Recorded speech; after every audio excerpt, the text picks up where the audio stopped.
Welcome back to episode 55 of the Weekly Blues podcast.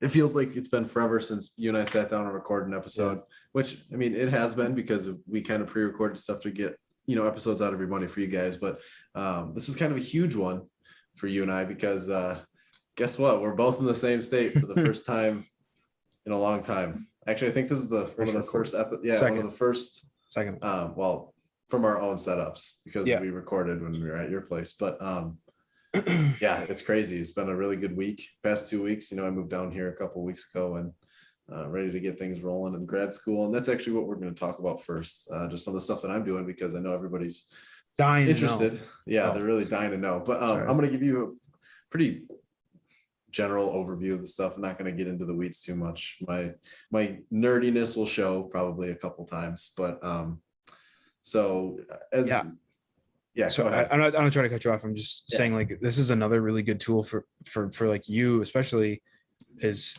finding a way to kind of dumbing down what you're doing and making it accessible to the public, because it's something that we've seen, and even for like historians, scientists, like whatever, if you're, in a specialized field, obviously it's going to be difficult to convey your opinion. So this is really good, I think, practice for future stuff for you, especially. Yeah, and that's one of the things that I'm hoping to do with my role as a graduate student is teach as well, with some teaching assistantships and everything like that. So it'll be exciting getting back into the swing of things. I've had experience with that before, so I kind of know what to expect. But yeah, for me, it is repeating science in a way that people can understand it if they're coming across it for the first time with confusion or all that sort of stuff. So not everybody gets the same material the same way, and that's important to realize, especially as a teacher. And the professor is like what you're trying to get into and stuff like that. So we're just going to start off with a little bit of what my project is. And for some of you, it might seem kind of difficult to understand at first because it is something, again, dealing with the microbial world. It's invisible to the naked eye. You need microscopy to view these things. Fortunately, though, you can visibly see the byproduct in which that I work with. And so what I look up and what I research and study every day in the lab is biofilm. And so this stuff is crazy if you think about it. Inherently, bacteria can, for the most part, move around their environment. Most of the time they're in liquid culture, so they have ability to tumble and roll. Some have flagella or cilia that can move them around on their own in kind of a controlled movement. Others rely on chemotaxis, which is the attractant of chemical molecules in solution, and they kind of gravitate towards that through other means. But one of the cooler aspects of cell movement is this biofilm thing. And so for a while in undergraduate study, I helped look at what biofilms were like in fish infection. And what they are a surface of polysaccharides, which are sugars, carbohydrates, just your basic carbs, starches really, and sometimes mucosal type membranes, so like fatty acids and stuff like that. But what it is these bacteria secrete this in situations of either stress, human infection, animal infection, plant infection, or just when they're growing, they just do it regardless. So what I'll be focusing on is a bacteria that is anaerobic. So in the presence of oxygen, it is oftentimes you see these bacteria make this biofilm. And so we're like, well, why? Why do they do this? And partly it's because nutrients, lack of it, or that oxygen is toxic, and there's stuff in this biofilm that actually helps break down oxygen, which is kind of neat. But getting into it a little bit more, biofilms itself are relatively understudied. And so it's kind of like a new thing. And with all these new things, you look at how many applications can you access with a topic or with a scientific study at once to like maximize like the fruit of your labor, right? Because you don't want to try, it's okay to go into something with a really specific scope. Sometimes you lose focus of broader picture things that you could make as a discovery along the way. And so we like to keep it open. And two of the things that I'm kind of focused on down the road with biofilm stuff is the environmental concern and then human infection concern. And so we'll start right with the environmental stuff. So a lot of our infrastructure for water, plumbing, wastewater treatment, all this sort of stuff relies on like heavy metal pipes or metal pipes. And what these bacteria do once they get in the system is, especially mine are incredibly just bizarre because they're sulfate reducers, and sulfur ions can actually erode and are corrosive to electronics and these like pipes and stuff. And so one of the problems that we see is that these biofilm producers get into a system and either attach themselves and grow on pipes and actually produce enough sulfur that corrodes the pipes and cause leaks and breaks. That's kind of a big concern for heavy, like urban cities, because there's a lot of, believe it or not, there's a lot of bacteria in urban cities because of waste and all that sort of stuff. And so that's a pretty big problem there. It's something that you don't necessarily hear about a lot because it's a little out there. You're like, well, wow, pipe eating bacteria causes like water leak. You're like, whoa, okay, that sounds like something out of a sci-fi novel. But that's like kind of when fiction turns into nonfiction for science anyways. And then the other concern for biofilms that I'll probably get into more as I further my research at a different point in time is the human interaction with biofilms. So I'm sure you've heard of sepsis, an infection.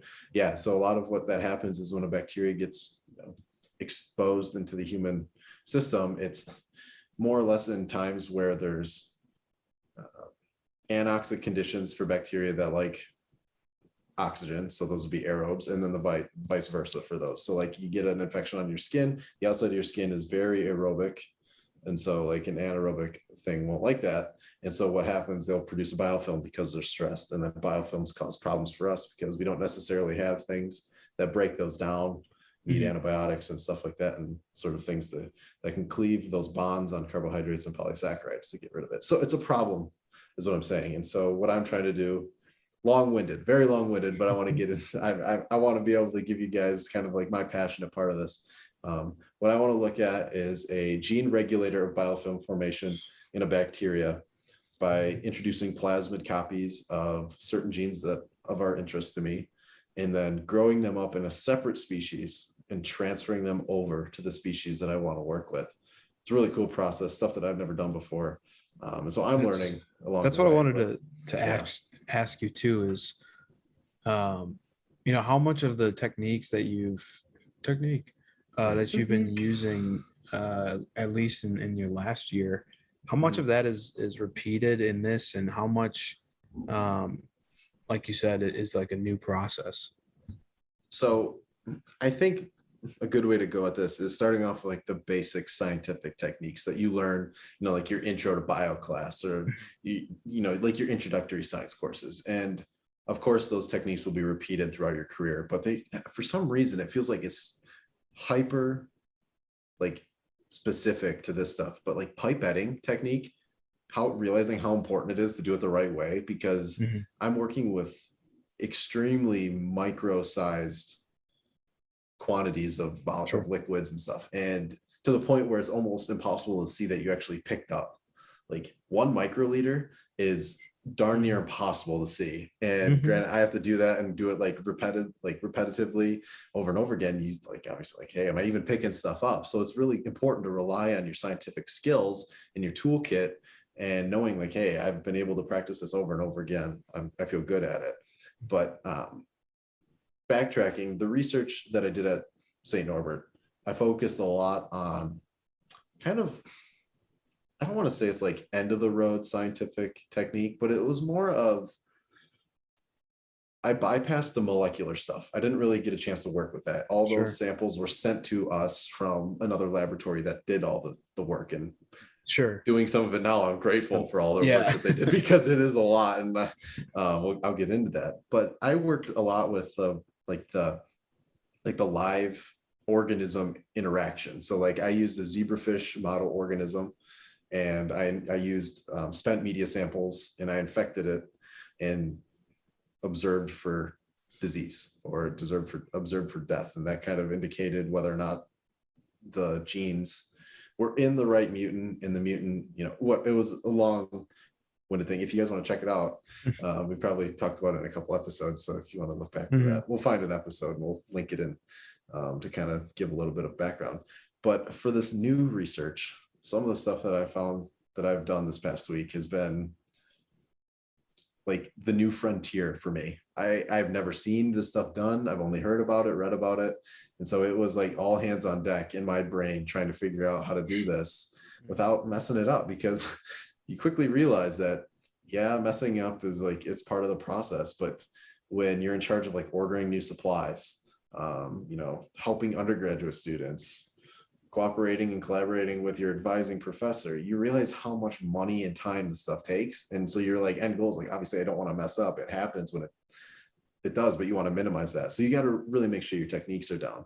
But let's see, I've done some plasmid purification stuff, which again, first time for that. It's pretty much growing up bacteria, spinning them down at ultra high centrifuge RPMs, and then going through a really nice toolkit that has all these solutions that you submit your pellet through, and it breaks up cell membrane and splits up between chromosomal DNA and plasmid DNA. It's super cool stuff. So okay, no, it's just a question I had.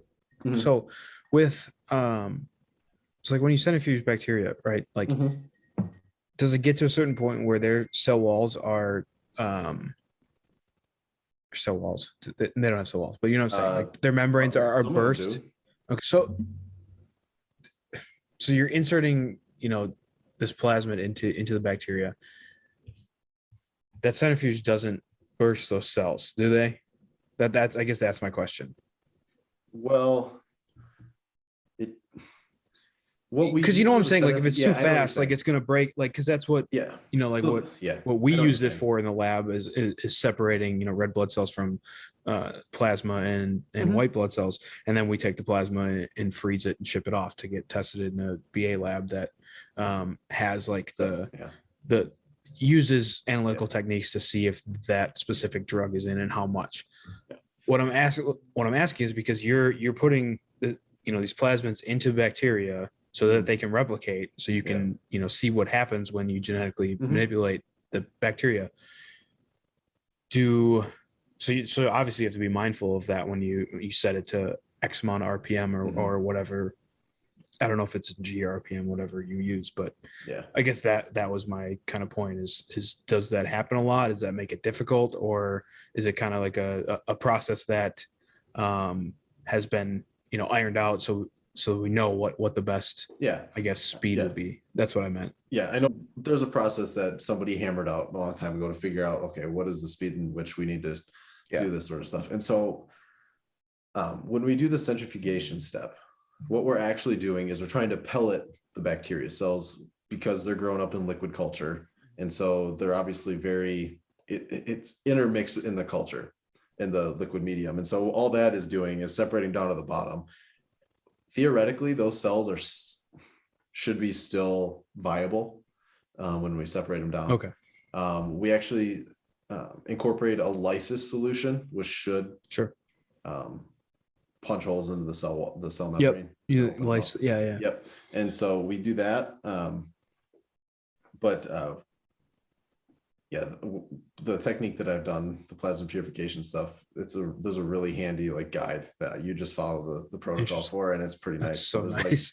Like, so what you do is like you spin down the pellet, or you spin down the culture bacteria to get a pellet at the bottom, and then the top, your supernatant is going to be like your liquid medium that should have like the proteins, because obviously at different speeds, different things settle based off of density and weight. And so you'll have your cells, which should weigh the most out of anything in that system down at the bottom, because we're spinning it at max speeds for a centrifuge, which I think are like 17,000 RPMs or something like that. So it's pretty fast.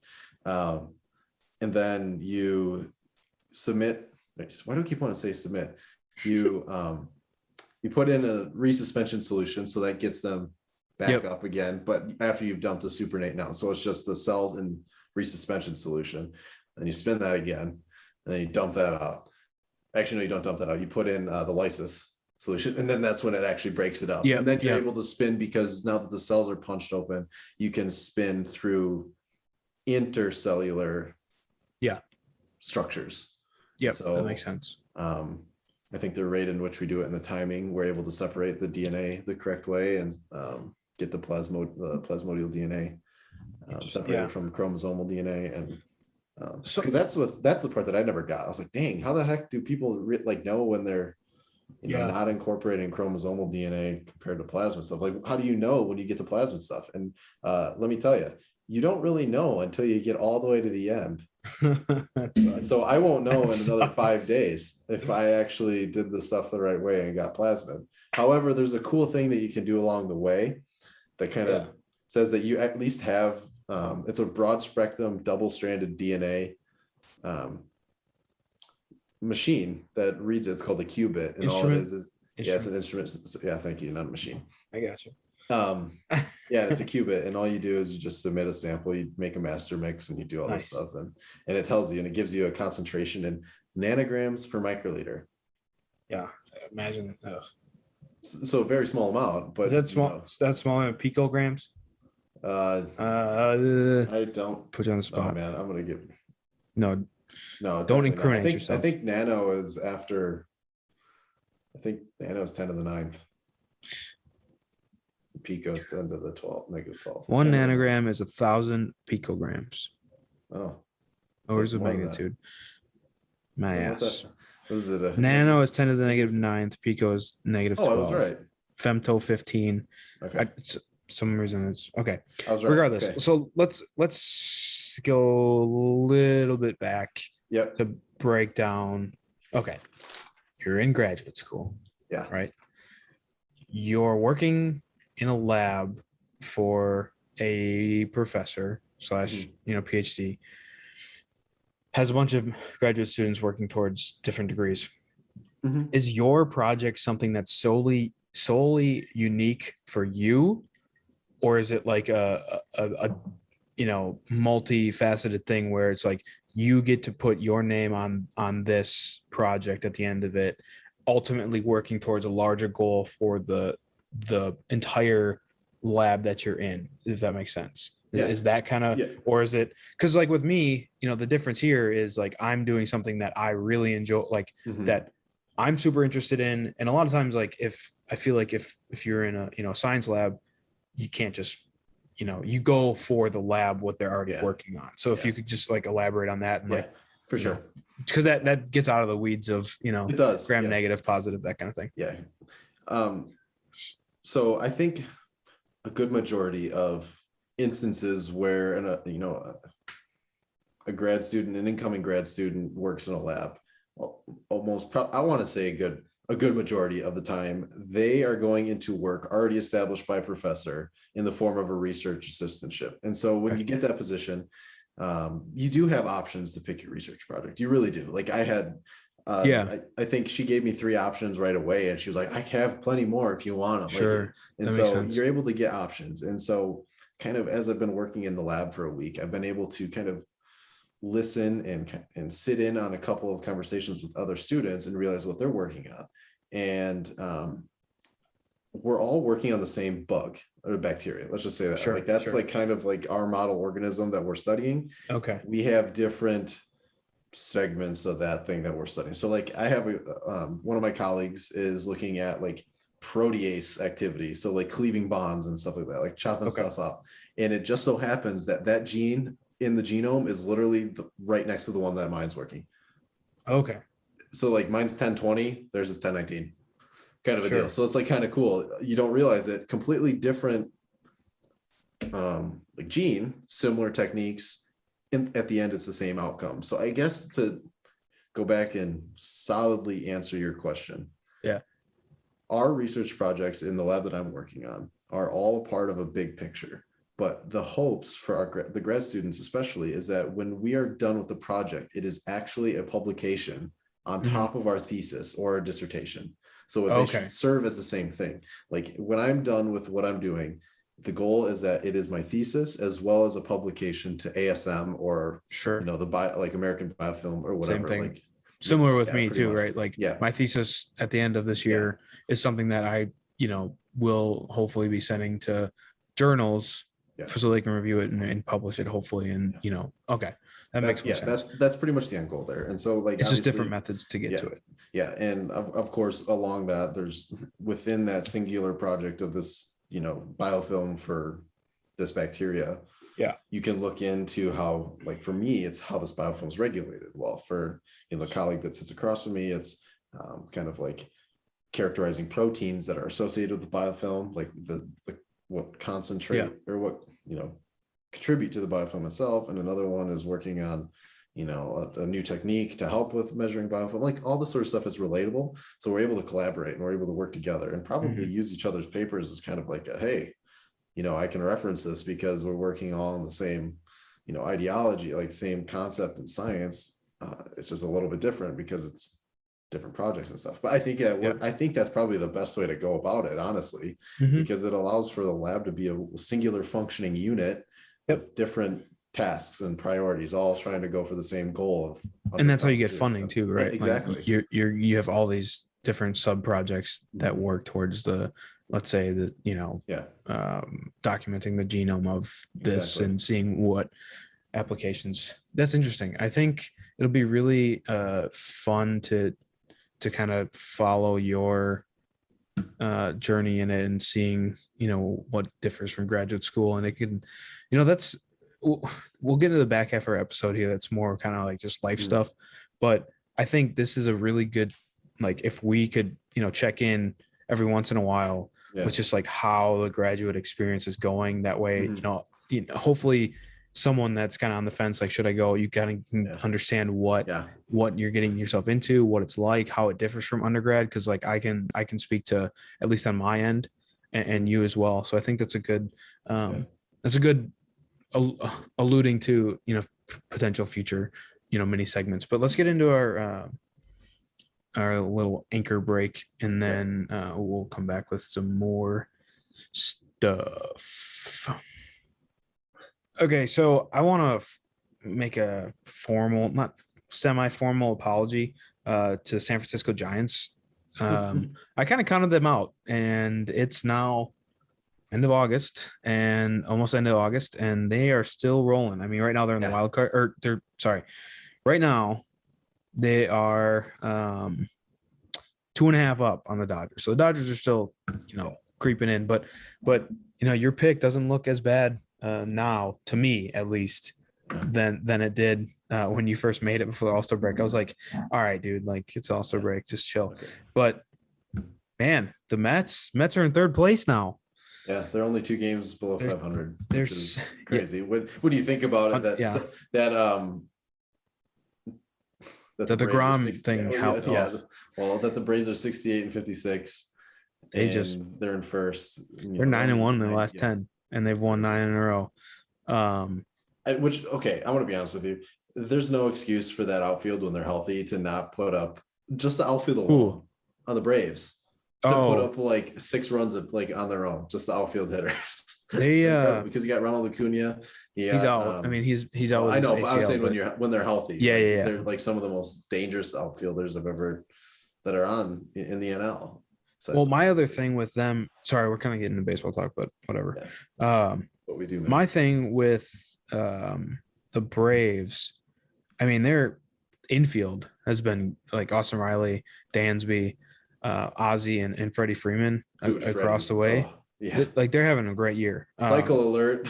Yeah. Most recent cycle. That's great. Good for him. So that's just what I was gonna say. Is that NL East, my Mets pick? I really don't think that, without DeGrom, I think that's gonna change from my playoff predictions that we made earlier.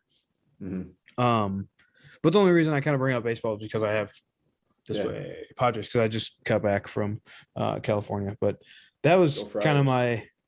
They're falling off too. They're 2-8 in their last 10. And the Reds are in the second wild card now, and the Padres are a game back. But regardless, you mentioned at the beginning of this that it feels like forever since we've recorded, and it kind of has. So I'm happy to be back. Kind of get on a schedule because you got class start. When is Tuesday? You have 2 classes this semester? Yeah. Okay. Well, one real, not real one, but one that's in person confirmed, really really important for my studies. The other one's kind of for like graduate development, making sure that people, it's like making a LinkedIn and, doing all that sort of stuff.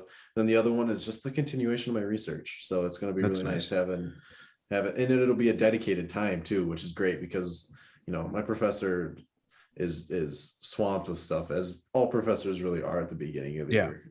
It kind of just it works out that way, unfortunately. But her and I are able to get a really nice dedicated time for me to be in there, ask her questions. Yeah, that's major. She might introduce like smaller little projects for me to work on, like some papers that I can write, which I'm all for. I know it's not the most exciting thing, but I do like, being able to present information that I find. So yeah, that's really my schedule. It's super laid back, but everybody, including myself, has to realize that lab research is not structured like a normal 9 to 5. Yeah. Although we have the hours indicated that that's what it is, depending on project, experiment, whatever, you can be coming in at 3 a.m. on a Saturday, doing stuff. It all depends on what you're doing.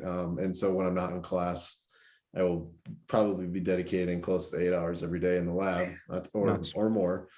So it may seem like grad school, like, oh, he only has one class and it's Tuesday, Thursday. It's like, no, you have to be pretty much in the lab 24/7 to feel like you're doing anything. Yeah, I have a similar where it's like thesis writing hours, this 2 this semester and 3 next. But yeah, just what was I gonna say? Yeah, it's a different schedule. Like it's a different thing to get onto. Because like last 2 semesters, I had to balance an off-campus job on top of it. And it's like it's hard to, at least the first couple of weeks, and I'm sure once you kind of get into your routine, you'll see this too. Is like you got to either have some sort of rigid schedule, or there's a lot of like wasted time, or not delegated to different tasks. So that'll be fun for you to figure out. But it's been hot here, hey? Yeah, heat advisory, I think almost every day. And like by heat advisory, it's like 109 feel like. Well, I saw on Twitter, friend of the pod, Mark Baden, was at a in-person weather in Tulsa conference. Yeah, in Tulsa. He's like, yeah, August in Tulsa isn't fun. I was like, yeah, it hasn't been. Yeah, it hasn't been great. It's like you're swimming when you're walking around. Well, because we went to California and then we got back, and it was like we were up, Big Sur area, Monterey Bay, and it was just like beautiful. You walk outside, and then come back to humid and when you came back, it was, of course, like we were battling storms the night before when you guys were coming back, and it was actually a really good week, like of temperature wise. Like it was pretty hot, but like at night it would cool down to like 70 or something like that. And of course, the day you get back, it's like 98 high with a feel like of 106 or something like that. And then at night it didn't drop down below like 79, 80 or 78, stuff like that. I'm like, dude, this is bad. I thought the humidity was bad in Wisconsin, but high heat and humidity, brutal. Yeah. But we're here for it, man. We love it. Air conditioners working double. Yeah, I usually turn mine off while we record, but it was still like 80 in the apartment here, so thanks. I left it on. So if you have our audio, sorry. I'm stuck on baseball right now because you are, but it's all right. All right, so let's talk about the races again, and before we kind of sign off for this week, and we can stop talking about baseball for a couple weeks and pick it back up end of September or whatever. Yeah. All right. Are there any changes you want to make to your picks right now? Seeing what you know now, minus maybe the Mets. Do you think the Mets are dead? Yeah, I think they're dead in the water. Okay, so I'll go with mine first in the National League. Yeah, I gotta pull mine up again. Man, you don't have it. You don't have yours a bit like up, right? No, not off the top of my head. I can't remember if we put it in the folder or not. We did not. I mean, the Brewers are 7.5 up on the Reds. They have a big 3-game series with him this next Tuesday, Wednesday, Thursday. I was looking, so that'll be interesting to handle. Obviously, the Brewer fan in me wants that race to stay the same. Even if they get swept by the Reds, they're still 4.5 up. The Brewers do have a tougher schedule, like the rest of the way, than the Reds. St. Louis is 12 back. I wouldn't quite count them out yet. They're 4.5 back in the wild card. So who knows? And Flaherty's back. So But this NL East, I think I like the Braves there. Yeah, I think they're doing a solid. They're just like they make the playoffs. It's just crazy how they do it every year. They haven't led the division until up like this past week or so, and now Yeah. You know, but it just seems like they're always in the playoffs Yeah. or something like that. They're always like, lower seed or a high, I guess, higher seed. Well, no. Yeah. They have. What would you consider that? One's the high or low seed because like it's the lowest High. number, but it's not High okay. seed. So Yeah. high seed. Yeah. So yeah, they're always like a lower seed. That's a good team. question though. Yeah. It's like why would we call it that? It's like when you play in like cards.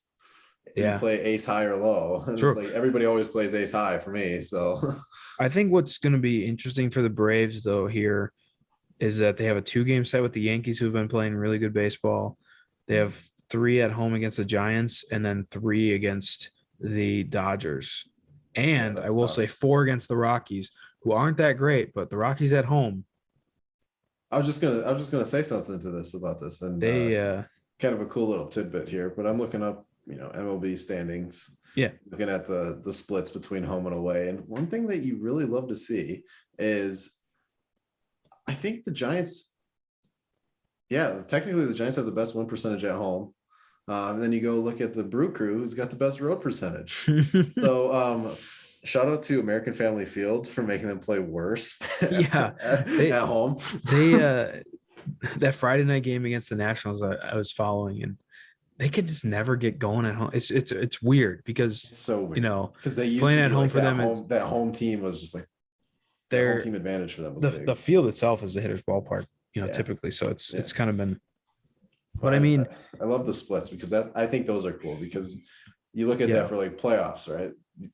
What we saw with the Bucks in the playoffs, like if you were going to win the series, you had to win at least a game away. And you have to steal one. Yeah, you have to steal one. Like it's just how it is in a lot of stuff. You have to be able to steal one away. I think what actually Coach Cruz, when we played, he said it a lot. It's like you sweep at home and you split away. Like that's like how you win.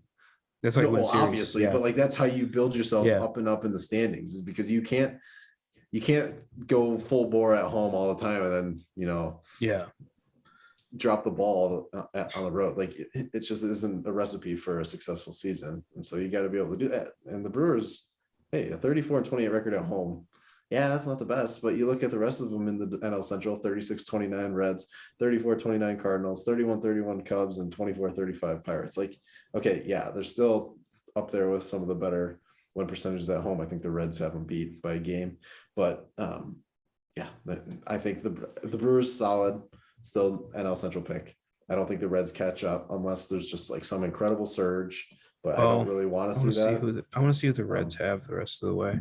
But because the Giants, man, I don't want to say I called the Chris Bryant thing, but I think we talked about that a little bit before the trade happened. Yeah. That's a big fire sale. We won't go too far into that just for this, your sake. Like I said, I like every single one of those players. Yeah. It's just the losing the core that won the World Series. That's kind of. I mean, the Reds have a 3-game set with the Brewers, so that's big. They have a 3-game set with the Cardinals still, another one with the Cubs and the Cardinals, and then they have the Pirates, Dodgers, Pirates again. So they have a lot of like in division still. Yeah. But I still think, that's top. Like, well, we'll let's look at that. So do you have the Braves? Sorry, I'm all over the board. I think I did have the Braves. So now I do now for sure. I think you had the Mets with me, and now I think we're both on the Braves. I think Philly has an easy schedule, but I still think the Braves are on a roll right now. And then I think the Dodgers take the division still. I think San Francisco hosts the wild card game. I think San Fran wins the thing. I hope they do. I really do. Like I want to see the big money Dodgers have to play a 1-game wild card after they go and get Scherzer and Trey Turner, and then something happens like Trent Grisham, dropping a baseball or like misplaying a ball in the outfield, and then those come off. Wow. Yeah, that was so bad. But then you go and look at him. He's playing. He won the Gold Glove last year in San Diego. Like he's a good player. It's just like it's funny, those one moments that kind of define you as a player, as good or bad. I know a lot of Brewer fans probably still have a sour taste in their mouth about that. What's his name at first base on the Red Sox? Right through the legs. Easiest ground ball ever. Like Billy Buckner. Yeah. Can't place it like that. Like the guy's literally known for that. Buckner, Um, come on. let's finish. Ball, Let's finish NL. So we both got Brewers, Braves. We differ on the I'm winner of the Giants. Yep. West. I'm Giants. But the one thing that I don't know is I really want the Padres to make the wild card, but I mean the Reds are right there. So Sadly, I think the Padres missed the cut. you think they miss it? Do you think the Reds? Yeah, and I don't like that because I do like the Padres. They're a good young team, but I think it depends on if Tatis they're can they're losing. They're dropping games at the wrong time. Let's just say. Oh that. yeah, like, they're 100%. dropping games at the wrong time. It's not about how it's not about how you start the season. It's about obviously how you finish and who's hot at the end. And you see that almost time and time after again during the playoffs. Like the team that was the most recently hot is the one that sweeps both the divisional round, all sort of stuff, and goes in and maybe drops a game. Yeah, in the you can't. And then I mean, the bottom line is you can't lose 3 or 4 to Arizona and get swept by the Rockies. Yeah, no, that's not good. I mean, I would excuse the 2 of 3 from the Phillies that they lost, but now they have. I mean, they have 5 straight games against Los Angeles teams. The first 3 against the Dodgers. Yeah. So I mean, depending on what they can do there. So let's go to the AL and then we'll shut up. Well, last thing before we get to the AL, major kudos to Arizona Diamondbacks pitcher Tyler Gilbert. First career start, no hitter. That's like nuts, dude. You hang them up after that. I'm sorry. Like you just put the cleats in the garbage can and you're done. There's no pinnacle besides like a ring. Like that's it. And then it's like, well, you realize how bad the Diamondbacks are. So it's kind of like maybe I should just quit with the no-hitter. Yeah. but good for him, man. Like that's great. I saw Max Fried shut out, I think was it the Phillies on 90 pitches the other day. He did the Maddox. No, that was Wainwright. That was with the Cardinals. I saw Max Fried did it too just recently. Oh, hold on. I'm almost positive. Yeah.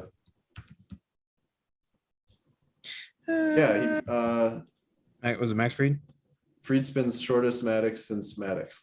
Oh, okay. Okay. Yeah, so I know Wainwright for first. It was like a 90 pitch complete game 4-hitter. It's kind of cool. Kind of curious what a Maddox actually is. It's got to be something.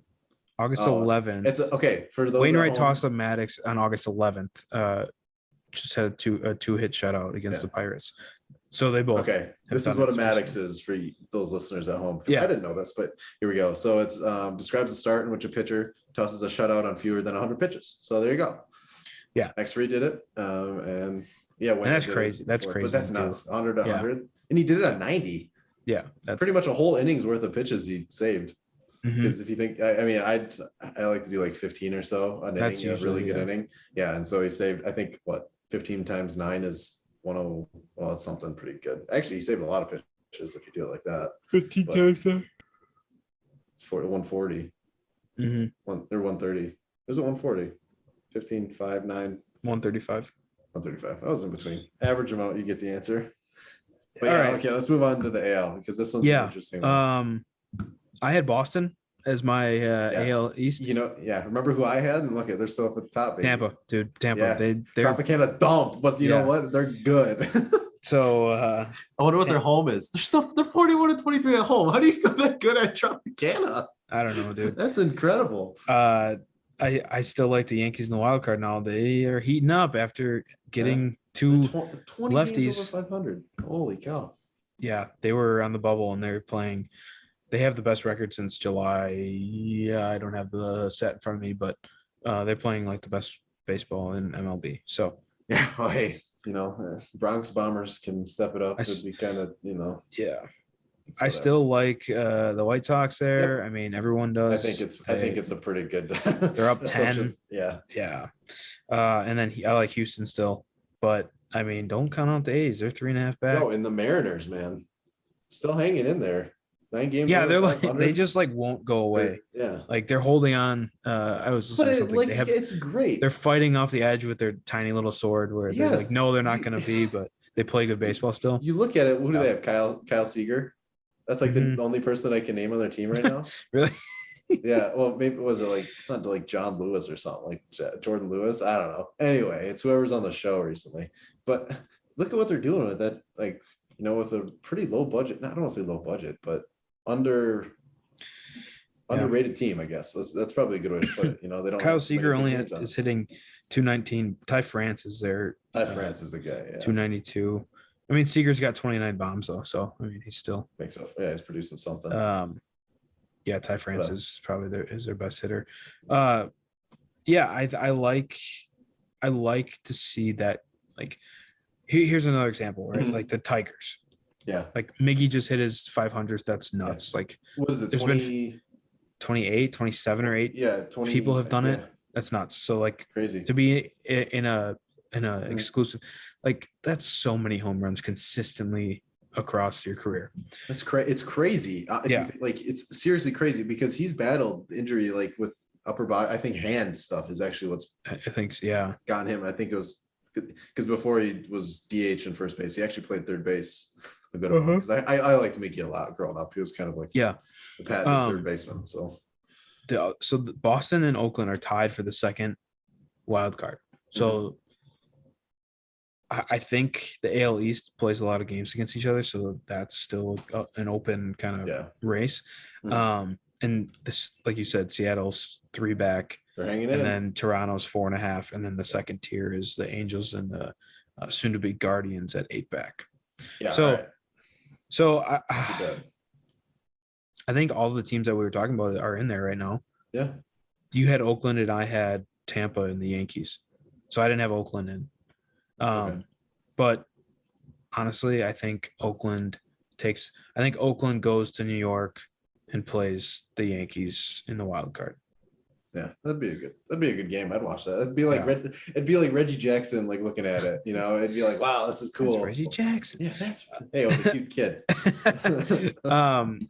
Yeah, so we can end it there and have a more detailed kind of playoff thing later. But I just wanted to revisit it and kind of extend my apologies to the San Francisco Giants because who do you think's finishing dead last out of AL and NL? Oh, the Orioles, dude. Yeah. They're playing horrible baseball right now. They're 309. They're 309 win percentage. They are 38-85. Well, next closest is Arizona. They're 31 games back of the second wild card spot.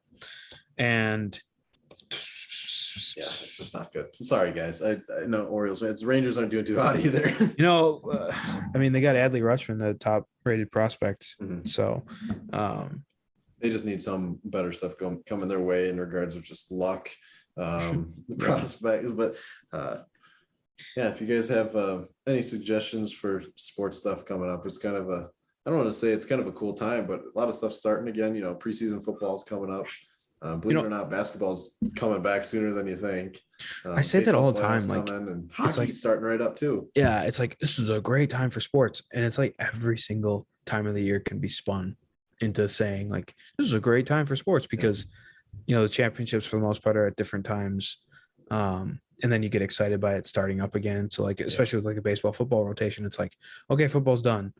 Oh, here's baseball, and then baseball's on all the time now. Yeah, and then you get into like exciting baseball in October, and it's like start first third of the season. So like you said, have a great week, everyone, and we will see you next week. And next week is what? Next week is not September yet. No, it'll be the 30th for the next episode. Yeah. All right. Well, so don't panic too much. Yeah, and just a good luck for everybody starting classes. If you're listening to this, I know most of you graduated that we know that listen frequently basis, but I know classes are starting up. It's August, September time. Good luck to you guys. Stay in it. It's a grind, it's the start of a grind. I'm sure you guys are itching to get back. I know I am, and I know you are. It's good to get back in the swing of things, but just good luck with that. And just be respectful to each other and have a good week. Peace. Peace.